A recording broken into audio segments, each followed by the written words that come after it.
हारथोक छहरा मोटर बाटो प्रदेशको गौरवको आयोजना भनेर काम गर्न थालेको वर्षौं भइसक्यो। गौरवको आयोजना होइन, प्रदेशको लागि लाज लाग्ने योजना जस्तो छ यो। खाल्टा नभएको, पानी नजमेको, हिलो नभएको ठाउँै छैन। रैनादेवी छहरा गाउँपालिकाका अध्यक्ष तानसेनदेखि रैनादेवी छहराको कार्यालयमा दैनिक आइजाइ गर्नुहुन्छ। एकहोरो मात्रै 28 किलोमिटर छ तानसेनदेखि रैनादेवी छहरा। छहरादेखि फेरि तानसेन नै फर्किनु पर्यो। दैनिक 56 किलोमिटर उहाँ आइजाइ गर्नुहुन्छ गाउँपालिकाको विलासी गाडी चढेर। गाउँपालिकाको सस्पेन्सनवाला गाडीले नझ्याकेर हो कि उहाँले थाहा नपाउनु भएको, उहाँले पहल नगर्नु भएको। पहल गरेको भए त केही न केही हुनुपर्ने, तर बाटोको अवस्था यस्तो छ।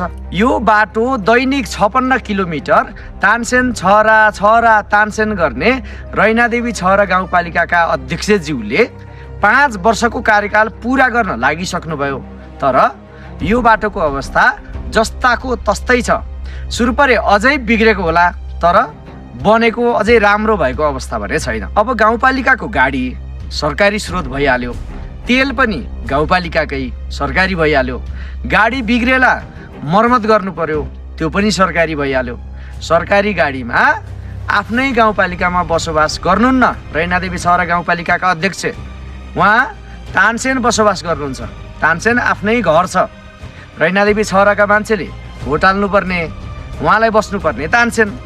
किनभने रैनादेवी छहरामा बसोबास गरिरहँदा अब त्यहाँ बिरामी परियो भने त उचित उपचार गर्ने ठाउँ पनि छैन, गाडी रातारात दौडाएर ल्याउने बाटो पनि छैन।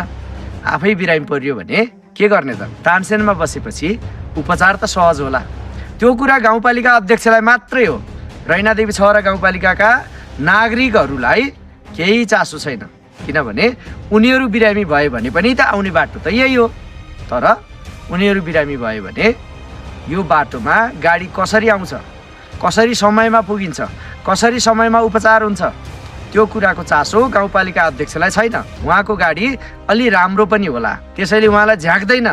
उहाँको गाडी चिप्लिहाल्यो, बिग्रिहाल्यो भने पनि राज्यकै स्रोत छ खर्च गर्नको लागि, राज्यकै स्रोत छ मर्मत गर्नका लागि। के को टेन्सन?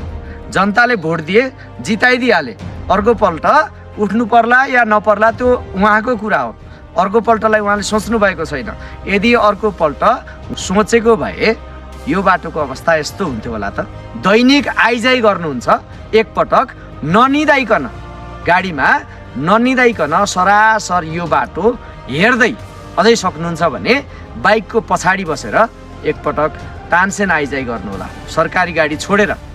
त्यसपछि यो बाटोको वास्तविक अवस्था तपाईँलाई थाहा हुन्छ कि यो बाटोमा सर्वसाधारण हिँडिसाध्य छैन।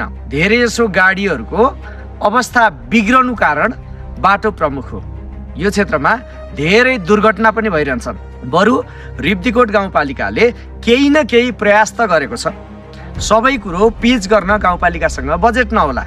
रिब्दीकोट गाउँपालिकाले सामान्य आफूले सक्ने बाटोमा मिस्कट बिछ्याएर पेलेर केही नागरिकहरूलाई सहज हुने वातावरण त बनाएको छ, तर रैनादेवी छहरा गाउँपालिकाले त्यो पनि गर्न सकेको अवस्था छैन। तपाईँ हारथोकबाट छहरासम्म जाँदा थाहा हुन्छ रैनादेवी क्षेत्र कुन हो, रिब्दीकोट गाउँपालिका क्षेत्र कुन हो। अब रिब्दीकोट गाउँपालिकाले गर्न सक्ने, रैनादेवी छहरा गाउँपालिकाले गर्न नसक्ने, यहाँ पनि केही न केही कैफियत त छ। इच्छा शक्तिको कुरो होला। प्रदेशको गौरवको आयोजना भने पनि यो काम प्रदेशले गर्ने होला, प्रदेशले गर्ला, तर दुःख त यहाँका नागरिकले पाउने होला नि। यो बाटो हिँड्ने त यहीँका नागरिक होला नि।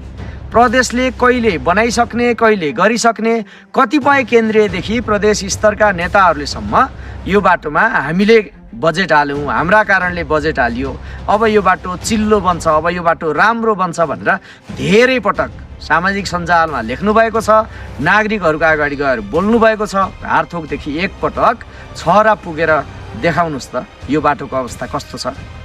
अब प्रदेशले पछि गर्ला नगर्ला, स्थानीय तहहरूले पनि रिब्दीकोटले जस्तै रैनादेवी छहरा गाउँपालिकाले पनि प्रयास र पहल गर्न जरुरी छ।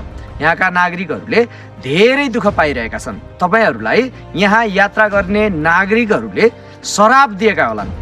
तपाईँहरूलाई यहाँ यात्रा गर्ने नागरिकहरूले सम्झिरहेका होलान् किन भोट हालेछु भनेर। अर्को पटक फेरि चुनावमा उठ्नको निम्ति यो बाटोको हालत एकचोटि बुझ्नु होला। यहाँका स्थानीय नेतादेखि केन्द्रीय नेतासम्मले यो क्षेत्रलाई प्राथमिकतामा पार्यौँ, अब गौरवको आयोजनामा पार्यौँ, अब यो गौरव गर्न लायक योजना बन्छ भनेर भन्न थालेको वर्षौँ भइसक्यो। तर बाटो यस्तो छ। विशेष गरी 2 पाङ्ग्रे सवारी साधनलाई त अझै शास्ति छ, सफा भएर हिँड्न पाइँदैन। हिलो यो बर्खामा अवस्था बेहाल छ। हारथोकदेखि रिब्दीकोट क्षेत्रभित्र पर्ने बाटो त अझै केही विशेष छ। रिब्दीकोट गाउँपालिकाले आफ्नो क्षेत्रभित्र पर्ने सडकमा मिस्कट बिछ्याएर सडकमा पेलेका कारणले केही सहज त भएको छ। अब रिब्दीकोट छोडेर रैनादेवी छहरातिर लागौँ, अवस्था वास्तविक देखिन्छ। सडक ज्यादै बिग्रेको छ यो क्षेत्रमा। यो बाटोको सुधार गर्न जरुरी छ। यहाँका नागरिकहरूले यो बाटो कहिले सुधार होला भनेर कुरेर बसिरहेका छन्।